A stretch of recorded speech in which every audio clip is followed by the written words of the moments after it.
Apa yang kita belajar pagi ini? Kita akan belajar tentang pengurusan data.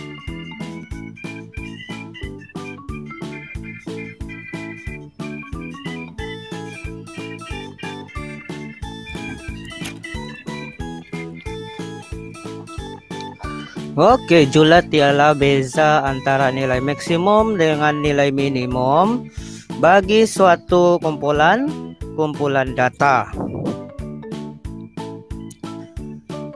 Contoh di sini nilai minimum 70 dan nilai maksimum ialah 90. Jadi untuk mencari julat 90 tolak 70.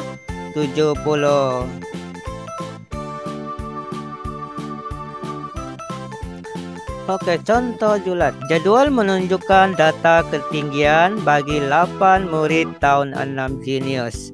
Tinggi dalam sentimeter 120, bilangan murid 1. Oke. 124 bilangan murid 2, 130 bilangan murid 3 dan 137 bilangan murid 2. Oke. Bila kita singgah di sini, nilai minimum ialah 120. Nilai minimum ini yang paling rendah dan nilai maksimum ialah yang tertinggi. Jadi julat sama dengan nilai maksimum tolak nilai minimum. Jadi 137 tolak dengan 120 cm.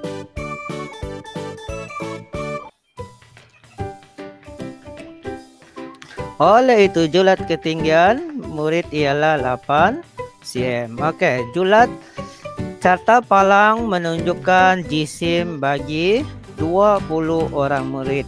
Jisim 20 orang murid. Bilangan murid dan jisim dalam kilogram. 24 jisim 24 kg 2 orang murid. 28 kg 4 orang murid, 30 kg 3 orang murid, 32 kg 5 orang murid dan 35 kg 6 orang murid. Oke, hitung julat berpandukan carta palang tersebut.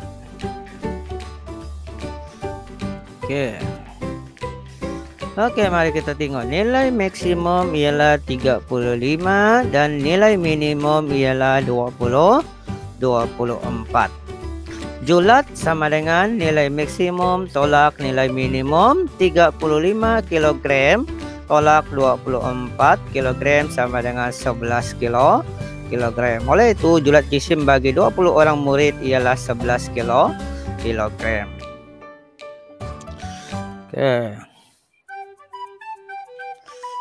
Oke, piktograf menunjukkan uang saku yang dibawa oleh 10 orang murid tahun 6 Jenius. Uang saku sekumpulan murid Rp3 3.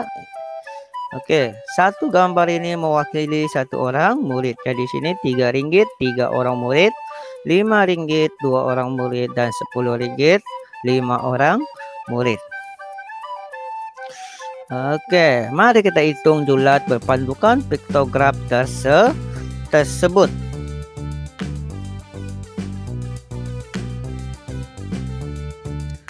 Oke, yang perlu kita ingat ialah perwakilan di sini. Satu gambar ini mewakili seorang murid. Nilai maksimum diberi ialah RM10 dan nilai minimum ialah RM3.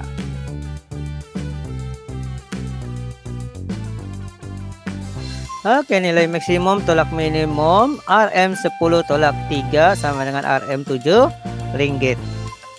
Di uang saku bagi 10 orang murid ialah 7 ringgit. Mod. Apa itu mod? Mod ialah data yang mempunyai kekerapan yang paling tinggi. Maksudnya yang paling banyak berulang. sebelum kita mempelajari mod, mari kita sama-sama memahami apa itu kekerapan. Mod ialah data yang punya kekerapan yang paling tinggi. Kekerapan ialah bilangan sesuatu nilai dalam satu set data. Kekerapan juga dikenali sebagai frekuensi. Contohnya, Raja menunjukkan marka yang diperolehi 8 orang murid dalam satu ujian matematik. 70, 85, 90, 75, 90, 90, 80, 70, 90. Oke, kita tengok. Oke, marka murid dan bilangan murid. 70 bilangan murid 2, 75 1, 81, 85 1, dan 93 orang. Oke, bilangan murid mewakili kekerapan. Kekerapan bagi marka 70 ialah 2.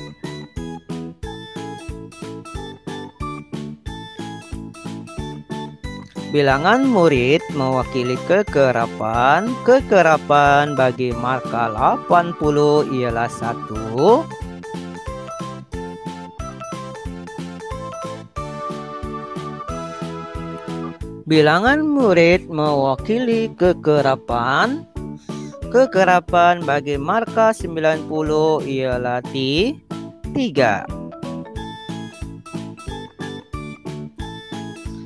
Mod bagi data ini ialah 90 karena mempunyai kekerapan yang paling tinggi.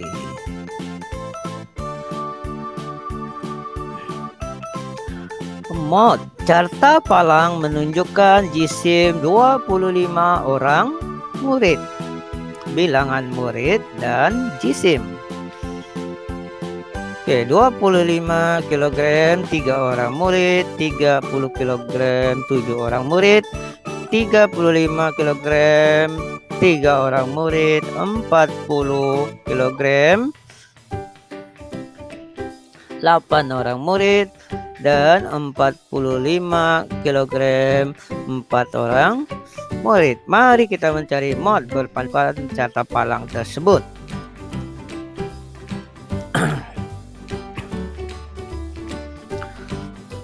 Mod ialah 40 kg karena mempunyai kekerapan yang paling tinggi, yaitu seramai 8 orang.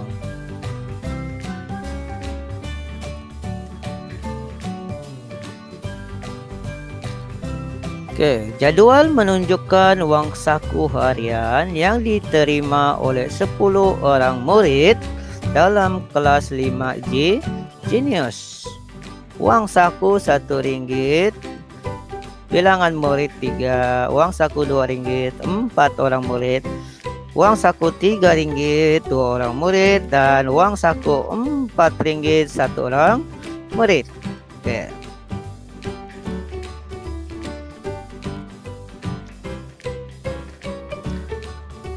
Mod ialah RM RM2 karena mempunyai kekerapan yang paling tinggi, yaitu 4 orang. Oke, median.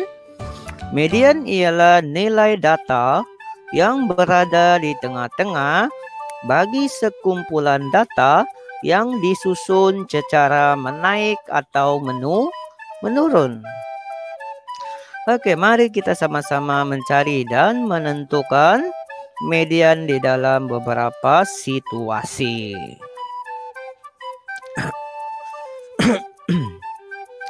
Median ialah nilai data yang berada di tengah-tengah bagi sekumpulan data yang disusun secara menaik atau menurun. Contohnya, Raja menunjukkan marka yang diperolehi 7 orang murid. Oke, 70, 85, 90, 75, 90, 80, dan 70. Oke, bagi mendapatkan median, kita perlu menyusun data markah ini secara menaik ataupun menurun terlebih dahulu. Kita susun daripada terkecil kepada terbesar ataupun dari terbesar kepada terkecil. Mari sama-sama kita menyusun data markah ini secara menaik. Kita susun paling kecil 70, kedua 70, 75, 80, 85, 90, dan 90. Oke.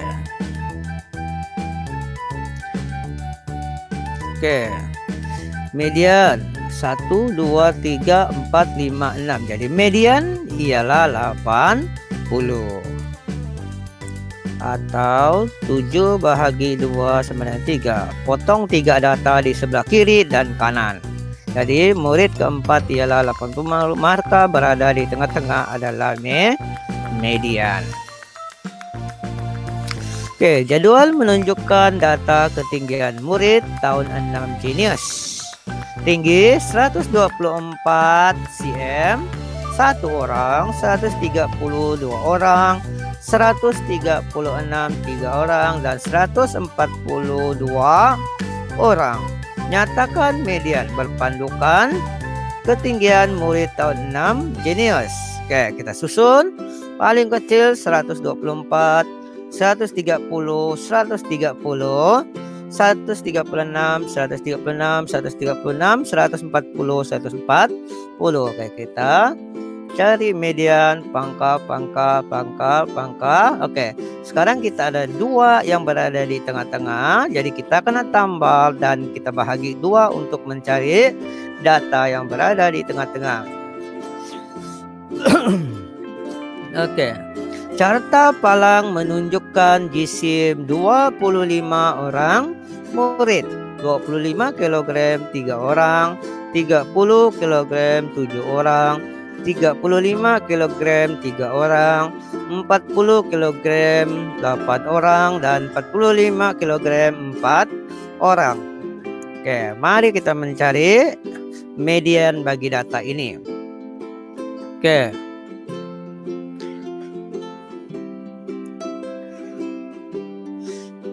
Oke, 3, 7, 3.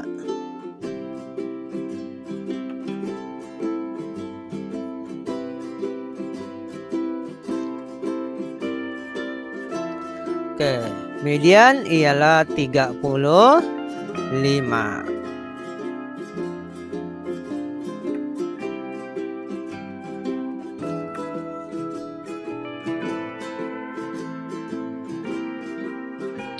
Oke, piktograf menunjukkan uang saku yang dibawa oleh murid tahun 6 Jenius. Uang saku sekumpulan murid RM3.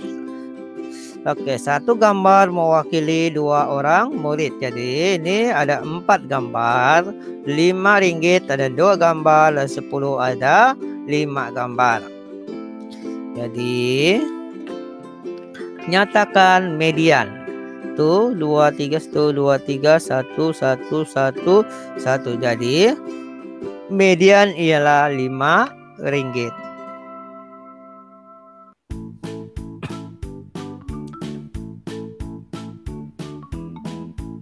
Oke, min ialah hasil yang diperolehi dengan membahagikan jumlah keseluruhan nilai dalam suatu set data dengan bilangan data.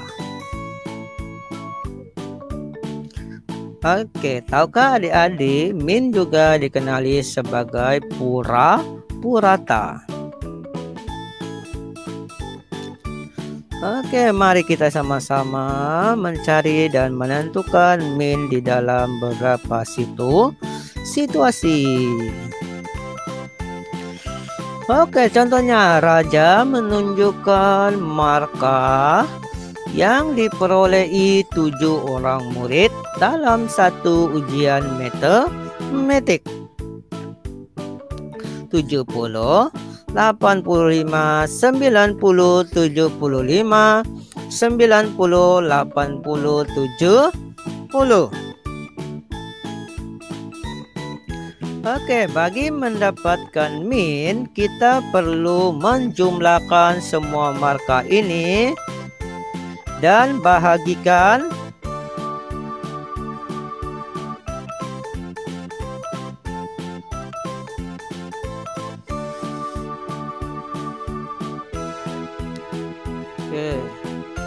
Mari kita sama-sama menambah semua marka ini dan kemudian bahagikan dengan 7 bilangan marka.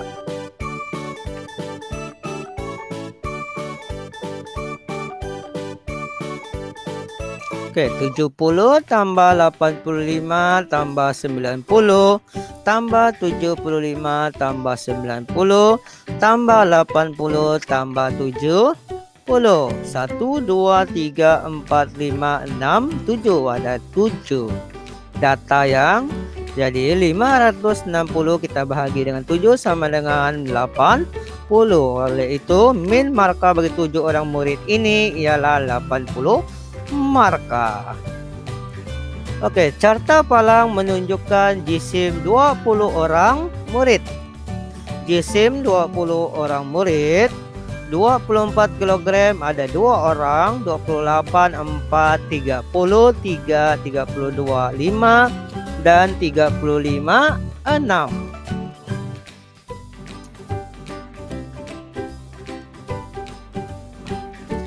Oke, 24 darab 2, 48.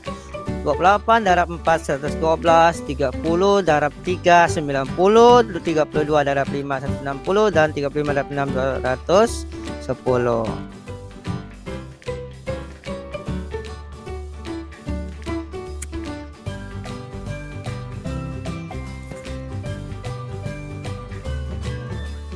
(620 kg) bahagi 20 sama dengan 31.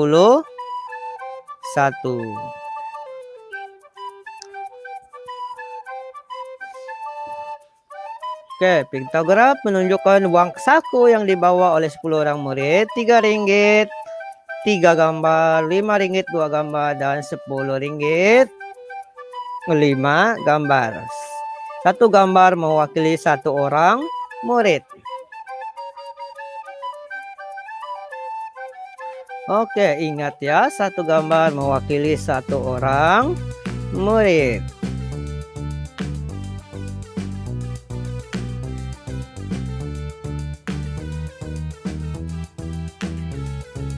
Oke, 9 ringgit tambah dengan 10 ringgit tambah dengan 50 ringgit.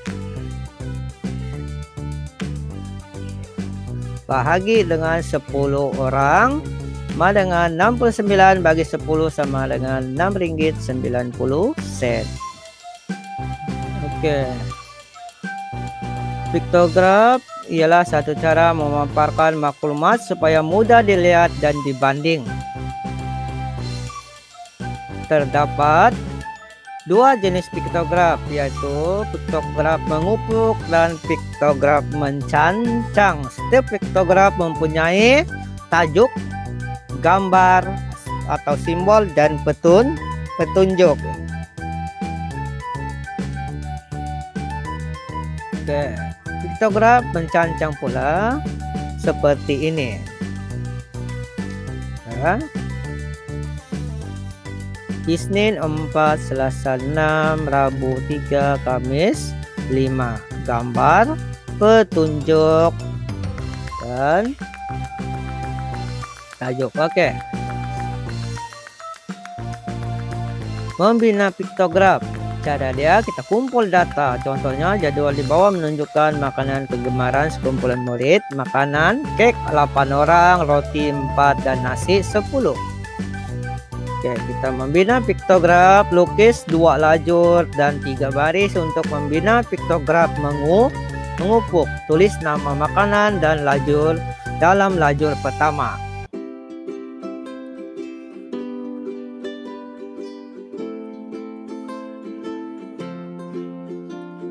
Oke, kita gantikan bilangan dengan simbol ataupun gambar. Contoh gambar orang, kita wakilkan dengan 2 orang. Satu gambar mewakili 2 orang murid. Jadi kek 8 bahagi dengan 2 sama dengan 4 gambar. Roti 4 bahagi 2 sama dengan 2 gambar. Dan nasi 10 bahagi 2 kita dapat 5 gambar. Jadi kita lukis gambar. 2 gambar bagi roti dan 5 gambar bagi nasi.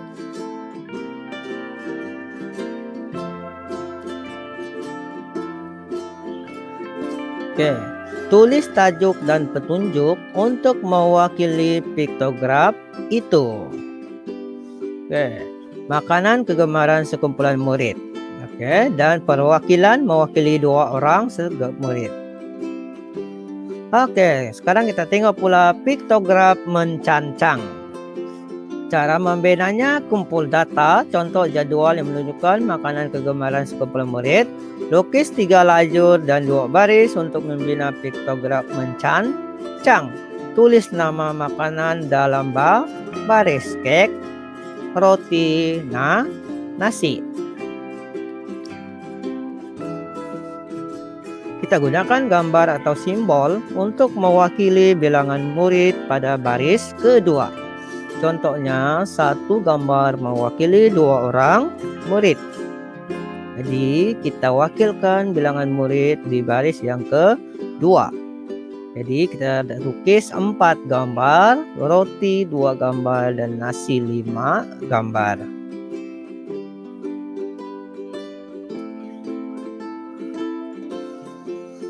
Oke, seterusnya kita tulis tajuk dan petunjuk untuk mewakili piktograf itu. Tajuknya ialah makanan kegemaran sekumpulan murid dan petunjuknya 1 gambar mewakili 2 orang murid. Oke. Carta palang merupakan salah satu cara untuk memaparkan maklumat supaya mudah dilihat, dibanding, dan dianalisis. Terdapat 2 jenis carta palang, yaitu carta palang mengupuk dan carta palang mencancang. Setiap carta palang mesti mempunyai tajuk, faksi mengupuk, faksi mencantang, skala, serta maklumat yang diwakili. Setiap palang mestilah sama lebar atau sama size, manakala panjang atau tinggi palang itu bergantung kepada nilai kuantiti yang diwakilinya. Oke, mari kita tengok carta palang mengupuk. Oke, jisim sayur-sayuran di dalam 4 buah bakul. Ini adalah tajuk.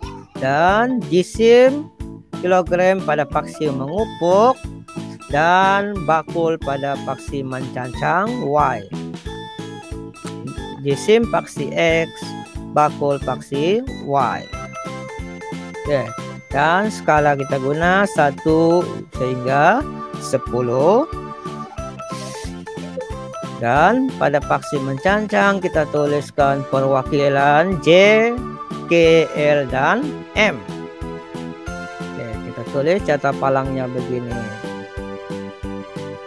Ya. J3 ya. Oke, mari kita tengok pula carta palang bagi mencancang. Jisim sayur-sayuran di dalam 4 buah bakul. Tajuk bakul pada faksi mengupuk, yaitu faksi X, dan jisim pada faksi mencancang. Oke, pada faksi mencancang kita tulis skala 1 sifar hingga 8. Dan pada faksi mengupuk kita tulis J, K, L, M. Oke, J3, K, 7, L, 2, dan M, 8.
sekali satu peratus. Jadi ini kena menggunakan kemahiran yang dipelajari dalam segi peratus untuk menjawab soalan-soalan yang menggunakan kata pi. Dia tak bagi nilai sebenar. Sebenarnya dia dah bagi nilai keseluruhan 129, tapi untuk setiap bulan tu kalau kita tengok dia diwakili oleh peratus. Dia tak diwakili oleh nilai yang sebenar. Okey. Jadi kita tengok soalan yang berkaitan dengan kata pi. Ada soalan. Yang pertama, berapa buah basikal yang telah dijual pada bulan Februari? Jadi di situ tersebut 30%. Jadi kita kena bukankan 30% sebagai nilai sebenar. Kita tahu keseluruhannya 100. Jadi operasi yang tersebut adalah jarak. Jadi 30% jarak dengan 100. Dia akan dapat 30 buah basikal. Jadi bulan apakah bilangan basikal yang dijual paling banyak? Jadi kita saja tengok dalam kata pi itu sektor mana yang paling besar, bulan mana yang mempunyai sektor yang paling besar. Iaitu bulan April. Okey. Yang kedua, berapa peratuskah peningkatan jualan yang dikatakan daripada bulan Januari hingga Februari? Okey. Jadi kita tengok bulan Januari jualannya adalah 10%, bulan Februari adalah 30%.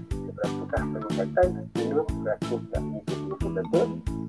Okey, kita buat operasi tolak 5% dan 10%, kita akan dapat 20%. Okey. Jadi kita rasa setakat ini sahaja dahulu. Ini adalah ada 3 jenis kelompok pilihan. Yang pertama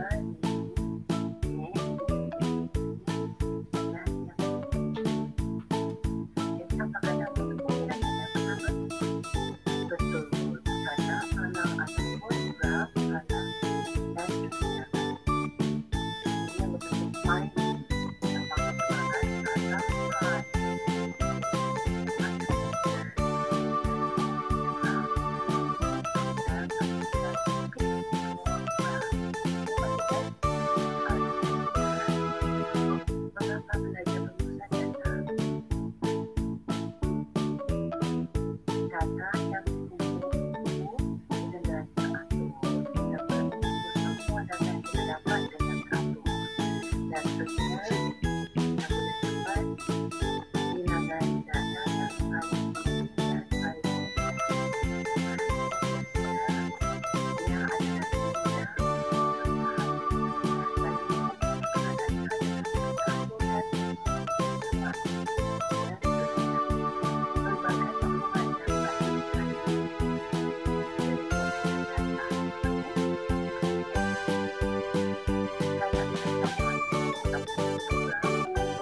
kata adalah pada hari dapat hari jualan komputer pada hari Rabu adalah akibat akurat dan kami temukan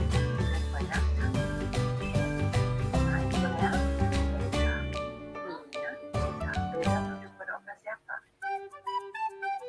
Betul, operasi tolak dan jumlah merujuk pada operasi apa?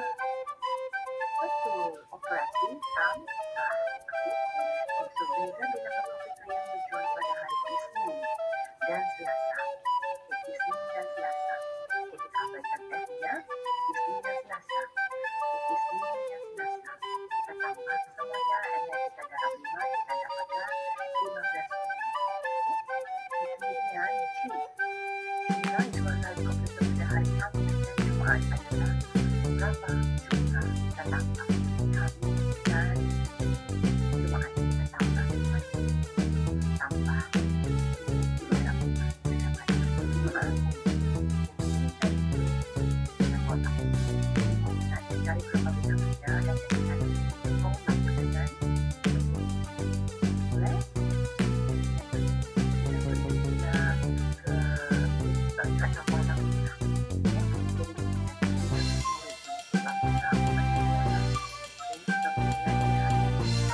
makanannya boleh, kemudian isi desa perbelanjaan makanan dan minyak petrol, makanan dan minyak petrol dengan desa berkurang $450 dan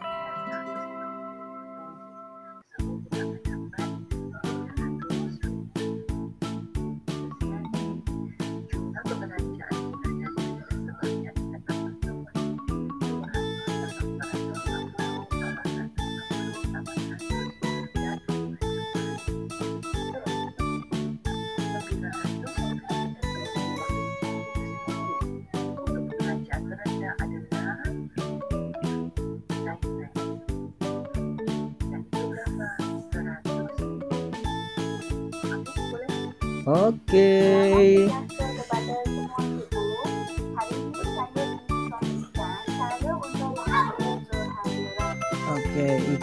Oke, itu saja tadi pelajaran kita pada hari ini mengenai dengan pengurusan data.